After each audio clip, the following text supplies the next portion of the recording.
आप बताइए, युवा और महिला हाथ में तिरंगा झंडा लेकर के नशाखोरी का विरोध कर रहे हैं, रोड पर प्रदर्शन कर रहे हैं, तो थाना प्रभारी जी को वह प्रदर्शन हरवे हथियार का दिखता है। जिस तरह से इस बार प्रदर्शन करने के खिलाफ जो है आप लोगों पे केस हुआ है, ऐसे में क्या आगे और प्रदर्शन देखने को मिलेगा? केस के दमन से इनकलाब की आवाज को दबाया नहीं जा सकता। मैं उस दिन भी कहा था, आज भी कह रहा हूं, जब जब युवा बोला है राज सिंहासन डोला है। केस करना आपका काम है, विरोध करना मेरा काम है। विगत 12 जून को भाजपा के लोगों द्वारा जन सुविधा मंच के बैनर तले साक्षी में बढ़ते अपराध और आपराधिक घटनाओं के विरोध में एक प्रदर्शन निकाला गया और ये प्रदर्शन थाना प्रभारी के मनमानी के खिलाफ भी था, जिसके दौरान भारी भीड़ जो है वो प्रदर्शनकारी उस भीड़ में शामिल थे और वो भीड़ साक्षी थाना पहुंची और साक्षी थाना का घेराव कर दिया।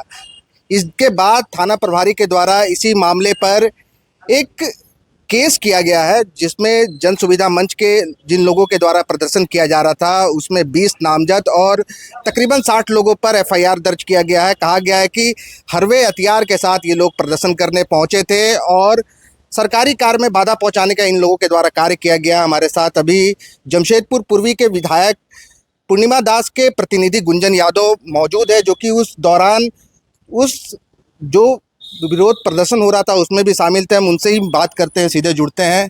क्या बात है, क्यों हरवे हथियार लेकर के प्रदर्शन करने पहुंचे थे? पीयूष जी, सर्वप्रथम तो आपके फॉलो अप चैनल के सभी दर्शकों को प्रणाम, नमस्कार, जोहार।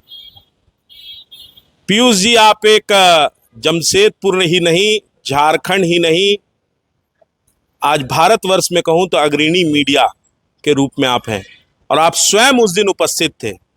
मैं आपसे पूछना चाहता हूं कि उस दिन तो प्रदर्शनकारियों के हाथ में मां भारती का पावन पवित्र तिरंगा ध्वज था, हाथ में साक्षी थाना प्रभारी के विरोध स्वरूप तख्तियां थी और थाना परिधि के बाहर, गेट के बाहर प्रदर्शन हो रहा था।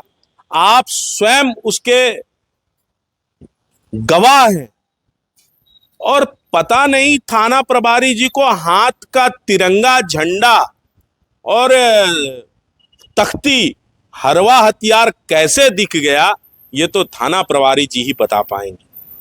प्रदर्शनकारी तो थाना प्रभारी जी से मुलाकात करना चाहते थे। हम आक्रोश मार्च जन सुविधा मंच ने बसंत टॉकीज पार्किंग से साक्षी थाना के लिए निकला।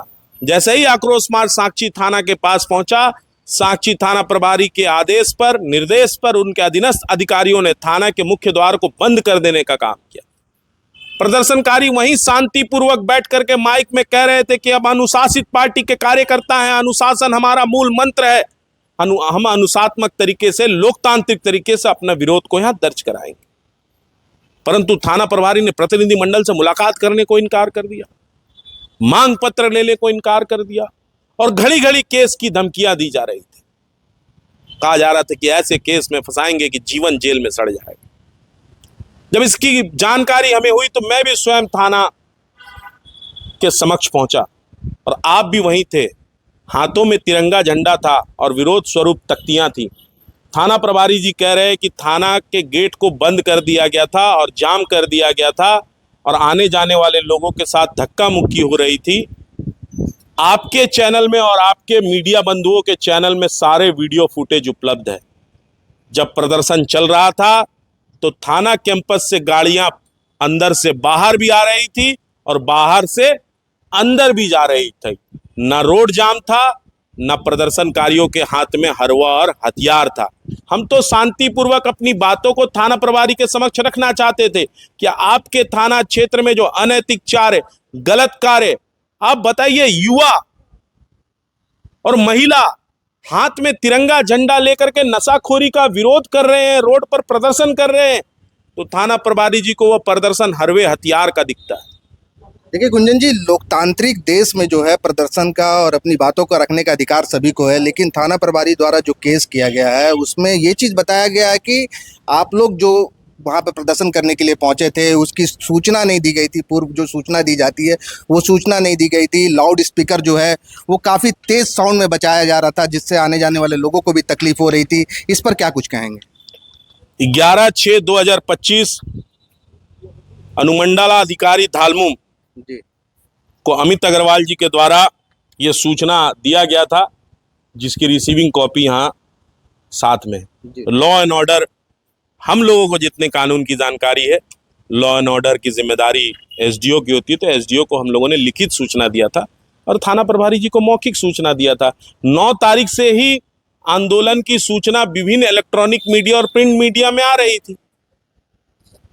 एक सवाल और है, अभी आपने अमित अग्रवाल जी का नाम लिया। अमित अग्रवाल जी के बारे में थाना प्रभारी का कहना है कि भाजपा के ये वो शख्स हैं जो गलत और अनैतिक कार्यों के दौरान जो लोग जिन लोगों को पकड़ा जाता है उन लोगों को छुड़ाने की पैरवी करते हैं, और इनकी पैरवी को नहीं सुना गया, इसीलिए भाजपा के लोग जो है उन्होंने थाना का घेराव कर दिया। इस सवाल को कैसे देखते हैं? मैं थाना प्रभारी जी से पूछना चाहता हूं कि एक भी अनैतिक कार्य, जी एक भी गलत कार्य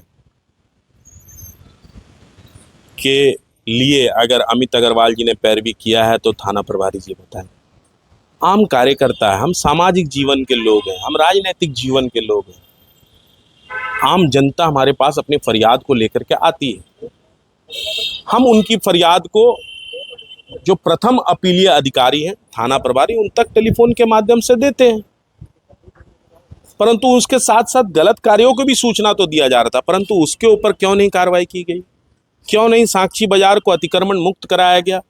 क्यों नहीं आम बगान होटल क्षेत्र में, आम बगान मैदान क्षेत्र में चल रहे होटल में अनैतिक कार्य, गलत कार्य को बंद कराया गया? इस ओर भी तो थाना प्रभारी जी का ध्यान जाना चाहिए। कुछ दिन पहले ही घटना घटी है, एक महिला ने आत्महत्या कर लिया फांसी लगाकर एक होटल में। किस प्रकार के अनैतिक कार्य उन होटलों में होते हैं, क्या यह किसी से छुपा है? थाना प्रभारी ने जो एफआईआर किया है उस एफआईआर को कैसे देख रहे हैं? अभी आप एसएसपी से मिलने आए हैं, क्या कुछ मांगों को लेकर के आए हैं और क्या बातें हुई, क्या कुछ आश्वासन मिला है? मैंने वरीय आरक्षी अधीक्षक महोदय से इस पूरे घटनाक्रम का निष्पक्ष और न्यायपूर्ण जांच सक्षम और वरीय अधिकारियों से कराने की मांग की गई है, ताकि हाथ में तिरंगा झंडा लेकर के प्रदर्शन कर रहे प्रदर्शनकारियों को न्याय मिल सके। और जो थाना प्रभारी जी तिरंगा झंडा को हरवा हथियार बता रहे हैं, सच सच होता है, झूठ झूठ होता है। क्या कुछ आश्वासन मिला है? वरीय पुलिस अधीक्षक जी ने काफ़ी गंभीरता से सारी बातों को सुना है और उन्होंने आश्वासन दिया है कि वो सक्षम एवं वरीय अधिकारी से इस घटना की निष्पक्ष जांच कराएंगे। तो क्या जिस तरह से इस बार प्रदर्शन करने के खिलाफ जो है आप लोगों पे केस हुआ है, ऐसे में क्या आगे और प्रदर्शन देखने को मिलेगा? देखिए, केस के दमन से इनकलाब की आवाज को दबाया नहीं जा सकता। मैं उस दिन भी कहा था, आज भी कह रहा हूं, जब जब युवा बोला है राज सिंहासन डोला है। केस करना आपका काम है, विरोध करना मेरा काम है। यदि हम अमर्यादित तरीके से विरोध करेंगे, गलत तरीके से विरोध करेंगे, तब ना हम डरेंगे। हमारा वीडियो फुटेज तो आपके पास है, हमारे गवाह तो आप हैं पीयूष जी, आपका फॉलो अप चैनल है पीयूष जी, आपके पास तो सारी वीडियो फुटेज है और सरकार के पास भी सारा वीडियो फुटेज है। वो निकलवा ले, दिखा ले कि कहां हरवा था, कहां हथियार था। चलिए, अभी हमने पूर्वी की विधायक पूर्णिमा साहू के जो प्रतिनिधि हैं गुंजन यादव, इनसे बात की।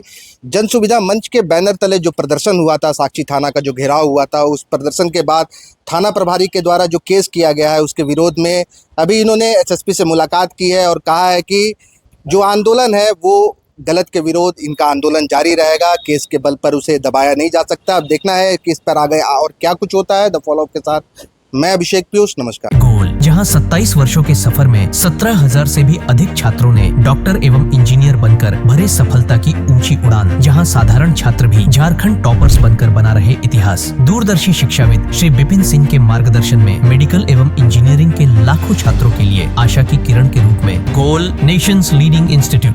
बायोम सिर्फ मेडिकल प्रिपरेशन का संस्थान। बायोम से लगातार दूसरी बार नीट यूजी में 700 मार्क्स पार। 10th पास स्टूडेंट्स के लिए फाउंडेशन कोर्स, 11th पास स्टूडेंट्स के लिए फ्रेशर कोर्स और 12th पास स्टूडेंट्स के लिए टारगेट कोर्स 17 अप्रैल से शुरू हो रहे हैं। कॉल 7360066190 और visit Biome, circular road near women's college and Hinoo, Ranchi. thefollowup.in. Like, share, and subscribe. www.thefollowup.in